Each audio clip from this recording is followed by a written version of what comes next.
यह भी मैं बताना चाहता हूं कि उन्होंने कहा कि देश को बेच दिया गया है। मुझे लगता है सामान्य कूटनीति, सामान्य अर्थनीति और थोड़ी भी जानकारी यदि होती तो मुझे लगता है इस प्रकार की निराधार अपशब्दों का प्रयोग उन्हें नहीं करना चाहिए था। अब बेचता कौन है तो मैं याद दिलाना चाहता हूं, कांग्रेस पार्टी से पूछता हूं, वोल्कर रिपोर्ट, तेल के कूपन कांग्रेस पार्टी को मिले सद्दाम हुसैन के द्वारा, जिसके लिए नटवर सिंह को इस्तीफा देना पड़ा। किसको बेच रहे थे?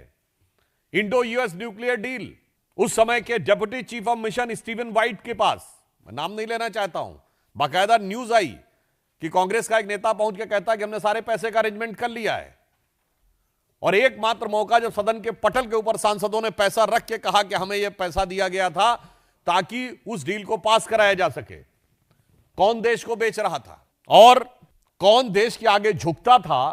पुनः मैं कोट करना चाहता हूं कांग्रेस के ही विदेश मंत्री नटवर सिंह जी की किताब one life is not enough, जिसमें वो सोनिया गांधी जी को कोट करते हुए कहते हैं कि एक पार्टी में सोनिया गांधी जी ने मुझे बुलाया और कहा कि हम आपको विदेश मंत्री नहीं रख सकते, हमारे ऊपर बहुत दबाव है, हमारे ऊपर अमेरिका का दबाव है।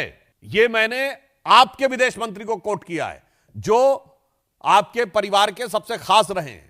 सबको पता है कि 1995 में परमाणु विस्फोट होने वाला था, तो किसके दबाव में पीछे हट गया? आप ही की सरकार का कोट करता हूं। जब दौलत गोल्डी की घटना हुई तो सलमान खुर्शीद विदेश मंत्री के रूप में क्या बोलते हैं? This is an small acne on the beautiful face of friendship. यानी जब चीन हमारी सीमा में घुस आया तो कहते हैं ये तो हमारे मित्रता के एक सुंदर चेहरे के ऊपर एक छोटे से पिंपल की तरह है, दाने की तरह। वाह!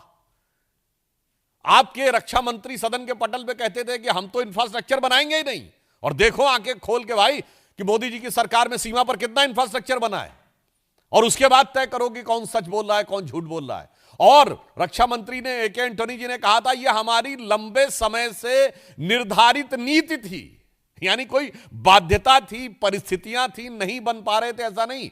This was an established policy of the government कि हमें नहीं बनाना है।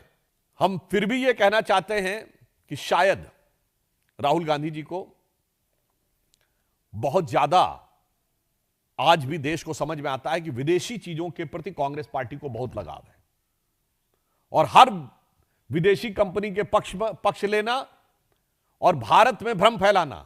मैं सब प्रमाण बोलना चाहता हूं। इन लोगों ने पहले क्या कहा था कि एलआईसी बर्बाद हो गई, 4 साल पहले, याद करिए। LIC all time high profit में है। इन्होंने कहा था स्टेट बैंक ऑफ इंडिया बर्बाद हो गया। स्टेट बैंक ऑफ इंडिया का पिछले समय का प्रॉफिट पिछले क्वार्टर का ऑल टाइम हाई है, और प्राइवेट और गवर्नमेंट दोनों मिलाकर सबसे हाई है।